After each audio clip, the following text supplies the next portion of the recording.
y estaba muy preocupado, y seguramente logré poner nervioso a mi colega más experimentado. Él me dijo que debía ser una reacción a los medicamentos inmunosupresores, o simplemente una de las complicaciones que podían esperarse en un hombre de 67 años, con sobrepeso, mala salud, y que acababa de pasar por uno de los procedimientos más traumáticos de la medicina moderna. Me sorprendió que no me diera un golpecito en la cabeza para terminar, hijo de puta condescendiente. Me dijo que me fuera a casa, me duchara, durmiera un poco, y que consiguiera una o dos mujeres para relajarme. Él se quedaría de vigilarlo y me llamaría si ocurría algún cambio. Oliveira encoge sus labios en un gesto de enojo, y mastica un puñado de las hojas misteriosas que tiene a su lado. ¿Y qué se supone que debía pensar yo? Quizá sí era por la droga, el OT3. O quizá me estaba preocupando más de la cuenta. Era mi primer trasplante de corazón. ¿Qué sabía yo? De todos modos, y estaba tan preocupado que lo último que se me ocurrió fue dormir. Así que hice lo que cualquier médico haría si un paciente está sufriendo. Me fui para la ciudad. Bailé, bebí, hice y me hicieron cosas que usted no se imaginaría. Al principio ni siquiera me di cuenta de que lo que estaba vibrando en mis pantalones era mi teléfono. Debió pasar una hora hasta que finalmente contesté. Graciela, mi recepcionista, estaba en pánico. Me dijo que Muller había entrado en coma hacía más de una hora. Ya estaba subiéndome al auto antes de que ella pudiese terminar esa frase. Estaba a media hora de la clínica, y nos maldije a Silva y a mí mismo durante todo el recorrido. Por supuesto que tenía motivos para preocuparme. Yo tenía la razón. Era una cuestión de orgullo. Incluso si tener la razón me metía en problemas, disfruté haber comprometido así la reputación de Silva. Al llegar encontré a Graciela tratando de calmar a Rosa, una de mis enfermeras, que estaba histérica. La pobre chica estaba inconsolable. Le di una buena cachetada, eso la calmó un poco, y le pregunté qué estaba pasando.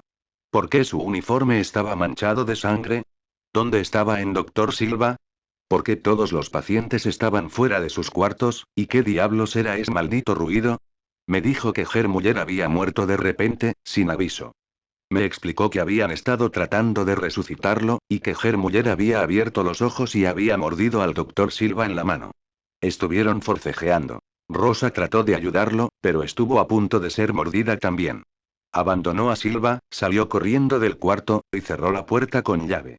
Estuve a punto de reírme. Era ridículo.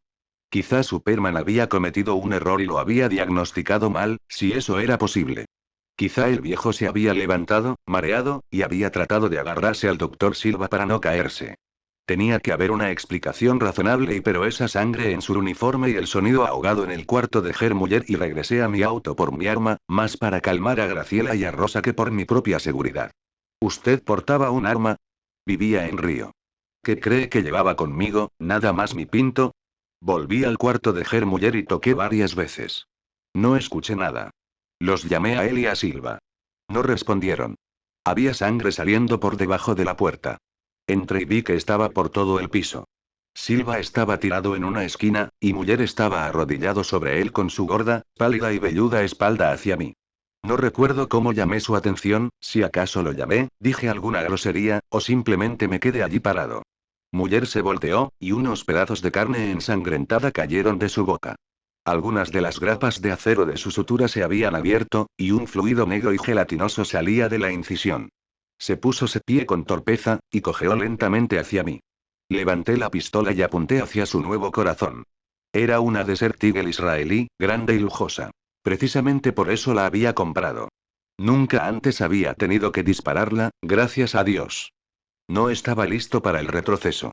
La bala salió torcida y literalmente le hizo estallar la cabeza. Fue pura suerte, eso es todo. Yo era un idiota con suerte allí parado, con un arma humeante en la mano y un hilo de orina bajándome por la pierna. Esta vez fue mi turno de recibir varias cachetadas de parte de Graciela, hasta que por fin recuperé el sentido y llamé a la policía. ¿Lo arrestaron? ¿Está loco? Ellos también eran socios míos, ¿cómo cree que conseguía los órganos en el mercado local? ¿Cómo cree que pude ocuparme de todo ese asunto? Son buenos en eso. Me ayudaron a explicarle a mis otros pacientes que un asesino de mente había entrado a la clínica y había matado a Muller y al doctor Silva. También se aseguraron de que ninguno de los empleados dijera nada para contradecir esa historia. ¿Y los cuerpos? Registraron a Silva como la víctima sin identificar de un posible robo de auto. No sé dónde dejaron el cuerpo. Seguro en alguna chabola en la ciudad de Dios, y seguramente le pusieron drogas en los bolsillos para hacer la historia más creíble. Espero que lo hayan quemado, o enterrado y muy hondo. ¿Usted cree que Eli? No lo sé. Su cerebro estaba intacto cuando murió. Si no estaba en una bolsa para cadáveres bien sellada y o si la tierra estaba blanda. ¿Cuánto tiempo podría haberse tardado en salir? Mastica otra hoja, y me ofrece un poco. Yo las rechazo. ¿Y el señor Muller? No dimos ninguna explicación, ni a su esposa, ni a la embajada de Austria. Solo era otro turista desaparecido que no había tenido cuidado en una ciudad peligrosa. No sé si Frau Muller se creyó la historia, o si trató de investigar. Seguramente nunca se dio cuenta de la suerte que tuvo. ¿Por qué dice que tuvo suerte? ¿Lo dice en serio? ¿Qué habría pasado si no se hubiese reanimado en mi clínica? ¿Qué tal si hubiese alcanzado a regresar a casa? ¿Habría sido posible? Claro que sí. Piénselo. Como la infección comenzó por culpa del corazón, el virus tuvo acceso directo a su sistema circulatorio, así que debió llegar al cerebro apenas segundos después de haberse implantado. Piense qué habría pasado si hubiese sido otro órgano, el hígado o un riñón, o incluso una sección de piel. Se habría demorado mucho más, especialmente si el virus hubiese estado presente en concentraciones muy bajas. Pero el donante y él tampoco debía haberse reanimado cuando le sacaron el corazón. ¿Qué tal si estaba recién infectado?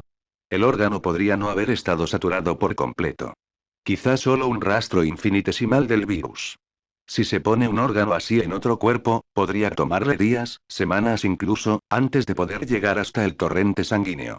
Para entonces el paciente podría haberse recuperado de la cirugía, y estar feliz y saludable viviendo su vida normal. Pero la persona que removió el órgano y quizá no sabía lo que tenía entre manos. Yo no lo supe. Todavía estábamos en los primeros días, cuando nadie sabía nada al respecto. Incluso aunque lo supieran, algunos miembros del ejército chino y quiere hablar de algo inmoral. Y muchos años antes del contagio, ellos ganaban millones con los órganos de los prisioneros políticos ejecutados. ¿Usted cree que algo como un simple virus les iba a impedir seguir chupando de esa teta de oro? Pero ¿cómo y?